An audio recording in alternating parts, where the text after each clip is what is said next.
ते कसंही करून करावंच लागतं. जास्त पण नको. म्हाताऱ्याला इथं येऊ द्यायचं नाही. म्हाताऱ्याला तिकडे ठेवलं ना तरच जागेवर येईल. निघा चला त्या कुरड्यात निघा. जातो बायांनो, काय धरू नका आणि लोटू नका. जातो एकदाचा. मरू दे. दरवाजा लाव. बायको असती तर काय मायावर ही येळ आली असती.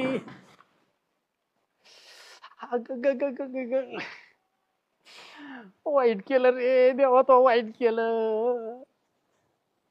सार घरदार असून मला तिकडे झोपड्यात टाकायची येळ आली. काय कमून ठेवलं मी एवढं. देवा लवकर घेऊन जाय तुम्हाला. हे हाल पाण्याची माई आता ताकद नाही राहिली.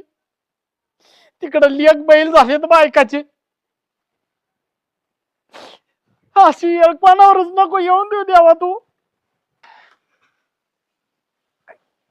काही वेळ आणली रे देवा तू.